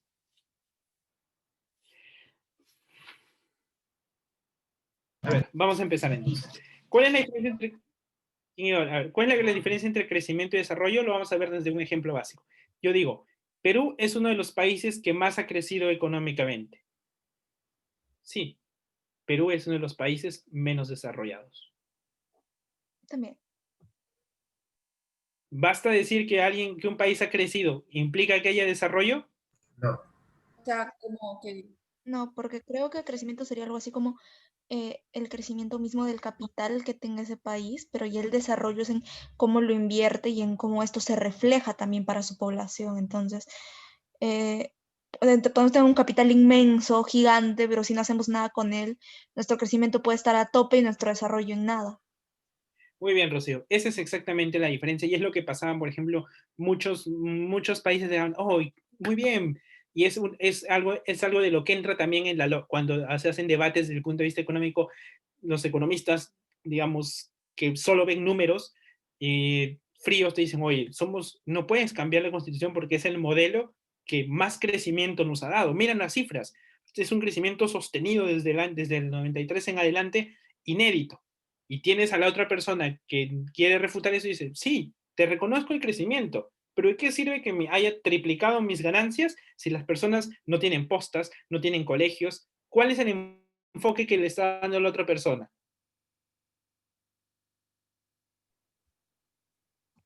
El enfoque de desarrollo. Exacto. Entonces, tienes a un lado que privilegia el crecimiento y tienes otro lado que te reconoce el crecimiento, pero analiza otra variable que es el desarrollo, que es el uso de los recursos y cómo esos recursos se están impactando positivamente y generan evolución en las condiciones o mejora en las condiciones de vida de las personas. Quizás ese es el punto que también hace que sea el más vulnerable, ¿no? Porque claro, el economista de Sante va a decir, y el economista de SAN, de Pacífico, te dicen, compadre, el Banco Central es lo mejor del mundo.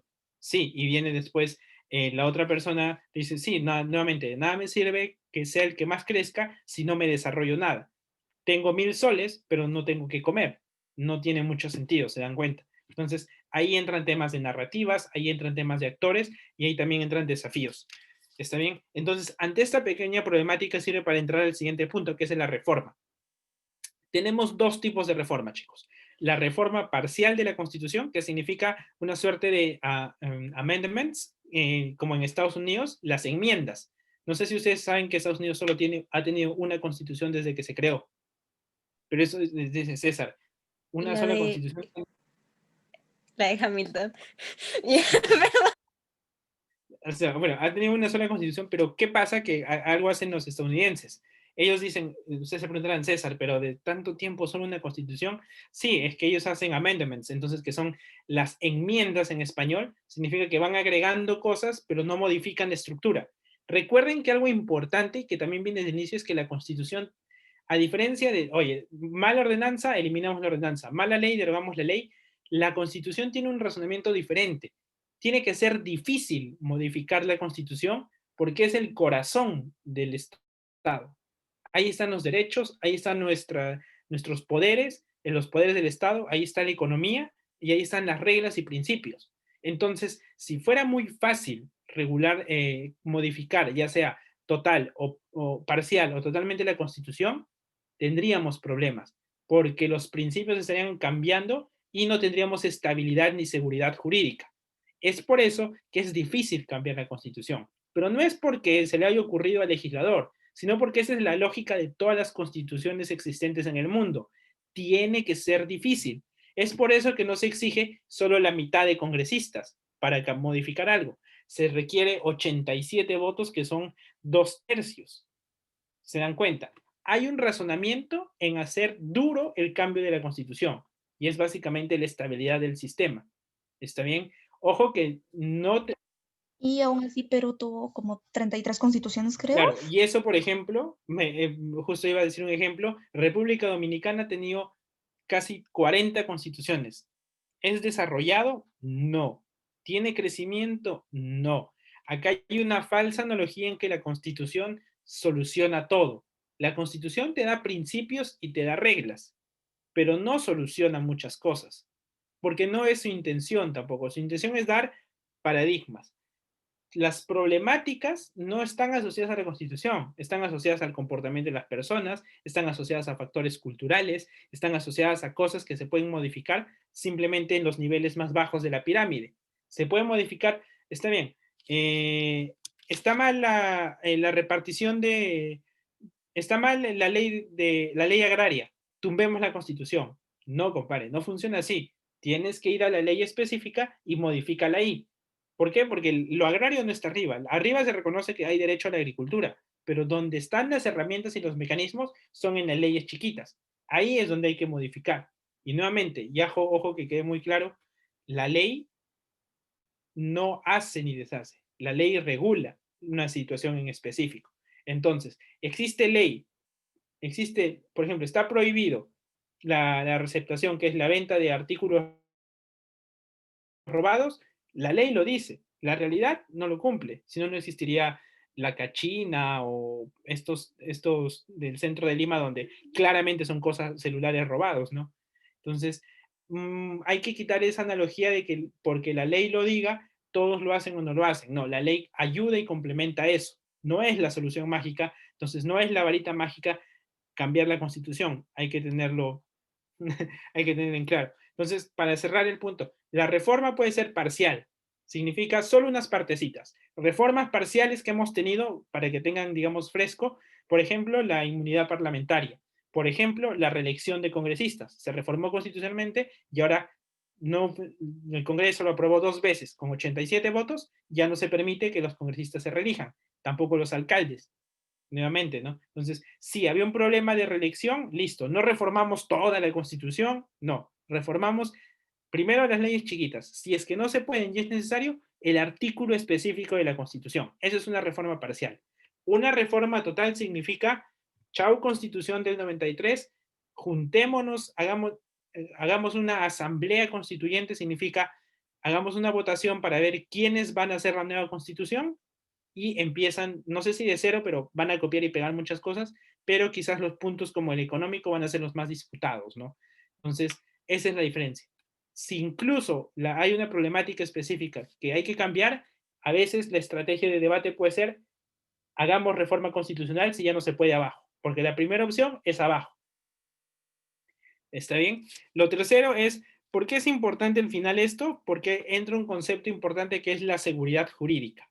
La seguridad jurídica, chicos, es muy importante porque es un factor, por ejemplo, que usted quizás no nos demos cuenta, pero es algo que ayuda mucho al desarrollo del país. Y para entender muy bien la seguridad jurídica, yo les doy un ejemplo. Y usemos, imagínense que ustedes son empresarios internacionales que ven temas de peajes. ¿Está bien? Y ustedes dicen, mira, nosotros vamos a invertir 3.000 millones en carreteras en Perú. Señor presidente, y estas son las reglas para invertir estas son las reglas tributarias, por ejemplo, los impuestos. Señor presidente, mire, yo voy a invertir 3.000 millones, pero solo le voy a pedir algo a cambio. No me varíe las reglas drásticamente. O sea, yo acepto las que están ahorita y listo. ¿Está bien? Y, por ejemplo, las grandes inversiones, y eso no sé si lo sabían, las grandes inversiones mineras y todas estas que son miles de millones que sostienen el país, se dan mediante contratos ley. Significa que yo como inversor voy a poner 3.000 millones de manera formal, pagar mis impuestos y cumplir tus leyes, Perú, pero a cambio solo te pido algo. El marco jurídico de mis actividades no lo cambies. Eso me va a dar a mí seguridad jurídica. ¿Por qué es importante eso? ¿Y por qué, digamos, ahí entra algo que ha estado pasando ahora? Habían contratos ley, por ejemplo, con los concesionarios. ¿Qué hizo el Congreso? Aprobó una ley para eliminar los peajes. ¿Cómo el concesionario recupera lo invertido? Mediante los peajes. Prácticamente le estaba diciendo no vas a recuperar. Y los inversionistas dijeron, oye, yo tengo acá mi contrato ley. ¿Qué hizo el Congreso? Esto me importa tu contrato ley. Palmas para el pueblo, pero seguridad jurídica al tacho. Entonces, eso hace que el Perú sea impredecible en cuanto a su legislación y a sus leyes. ¿Cuál es el problema con ser impredecible? Que dejas de ser atractivo. Y es algo que trasladen una lógica de ustedes mismos haciendo transacciones. Ustedes invertirían sus 3.000 millones, partiendo que sean 3.000 millones, que no es poco, por así decirlo, si tú inviertes en el momento A con unas reglas, y al año te cambian las reglas, después te cambian las reglas, y después te cambian las reglas, no tienes predictibilidad, no eres predecible como Estado. Entonces va a decir, ya, incluso ya, como esta empresa está bien, perdí Perú, yo me voy. Bueno, fuera que se fuera una, no. Este empresario va a decir, oigan, a todos los que quieran invertir en Perú, por si acaso, no hay seguridad jurídica. Te cambian las leyes a diestra y siniestra a pesar que firmas un contrato ley. Te juegan con los impuestos, varían tanto los impuestos que ya es insostenible el negocio. ¿Se dan cuenta? Entonces, esta es la importancia de tener seguridad jurídica. Es por eso que incluso estos debates, cuando hacemos análisis de actores, quizás los primeros actores son las personas de a pie como nosotros, pero hay otro grupo de actores que también hay que tomar en cuenta que son quienes aportan más al país, ¿no? Por ejemplo, y ver cómo confluyen intereses. La Constitución no es perfecta, no es perfecta. La Constitución es perfectible. Siempre tengan en cuenta eso. Pero eso no significa que hay que jugar a diestra y siniestra, porque nuestra seguridad jurídica depende mucho también de nuestra economía, ¿no? Entonces, las leyes le brindan seguridad, le brindan certeza a quien quiere invertir, quien da trabajo, ¿no? Y otra cosa, ya para cerrar, hay que definir algo bien. Cuando ustedes hablan de que se cumple la ley, hay que preguntarnos quién cumple y quién incumple. Quien tiene muchos incentivos y lamentablemente solo somos el 30% de la población, los formales son aquellos que cumplen la ley. Significa que si yo alzo un impuesto, el Perú siempre es un eterno, y eso también ténganlo claro, no somos un 50-50. Perú funciona así, 70-30, siempre que ustedes sean tomadores de decisiones. 30% formal, 70% informal. 30% de personas que pagan impuestos, que cumplen la ley. que gracias a este 30%, donde están los mayores contribuyentes, tenemos impuestos, pagan impuestos, por ejemplo.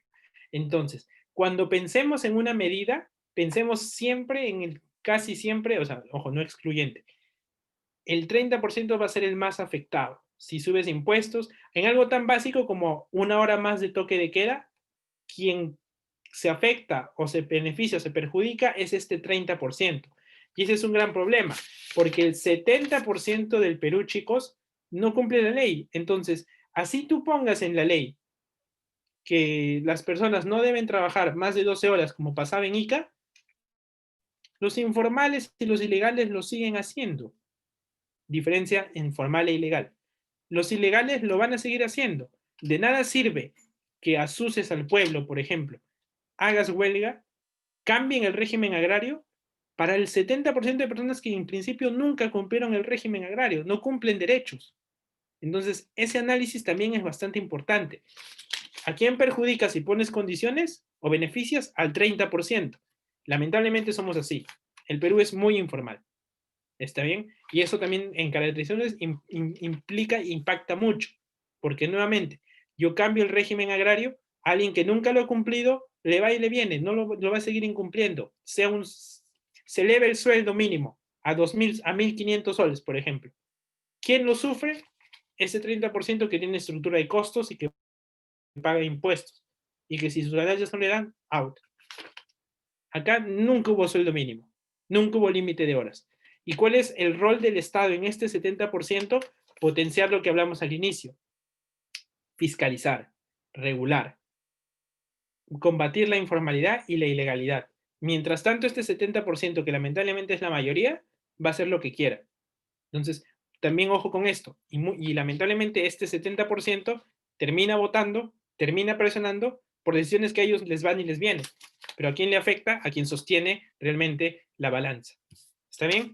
Entonces, con esto hemos acabado la clase en general de Constitución. He tratado de ser lo más imparcial posible, pero no por eso dejo de ser objetivo. ¿Está bien? ¿Duda, consulta sobre el 70-30, sobre lo que hemos hablado ahora?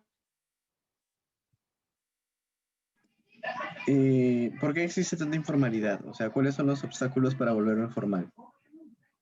Son muchos partiendo de que la gente no tiene costumbre de pagar. O sea, tú date cuenta nuevamente, y siempre lo digo, siempre lo digo, ¿por qué cuando estás en San Borja y pasas por debajo del metro, o sea, es área verde y la gente lo respeta? ¿Por qué pasas Javier Prado un par de cuadras, pasas Canadá, tiene que estar enrejado, literalmente con cemento, para que la gente no bote basura? Es cultural. El Estado, y lo otro es que también el Estado no está siendo capaz de incluir a las personas y de explicarles los beneficios de la formalidad, porque ser formal cuesta. En Borja, por ejemplo, tiene serenazgo. ¿Por qué me vienen me recogen la basura todos los días, podan el parque cada 15 días? Porque también pagamos impuestos, y eso que somos menos. ¿Por qué en Lurigancho no sucede eso? Porque la gente no tiene sentido de comunidad, no tiene sentido de propiedad. Porque un parque, cuando pones ahí algo, al día siguiente ya se volaron tus rejas. Si pones, no sé, un arco de fútbol, al día siguiente ya no tienes arco de fútbol. No hay noción de comunidad y no hay noción de propiedad. ¿Está bien? Entonces, eso para mí son problemas estructurales. ¿Cómo incentivar a que el formal venga? Hay que darle beneficios. Hay que explicarle que al final lo que él da le tiene que rebotar, ¿no? Y quizás esa es una problemática, digamos, interesante, ¿no?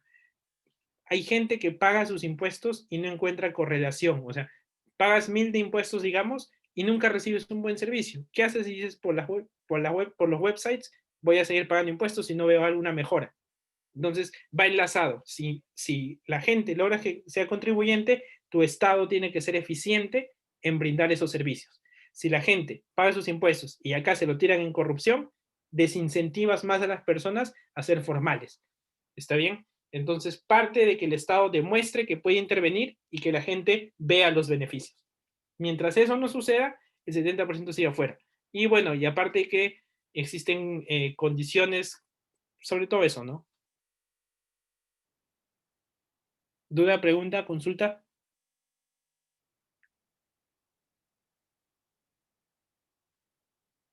¿Nadie? Siempre que en debate hablan de la clase trabajadora, que es mayoría, es como un híbrido entre los dos, pero por porcentaje asumo que la mayoría estará relacionada con el sector informal. Claro, tiene que ver que la clase trabajadora está entre los dos, o sea, hay parte de esto. ¿Cuál es la diferencia? Que acá la clase trabajadora del 30 tiene derechos, tiene gratificación, tiene 8 horas, tiene seguro si es que se accidenta. La diferencia acá, no sabes cuánto trabaja, no sabes si tiene seguro, no sabes sus condiciones, ni siquiera tiene contrato.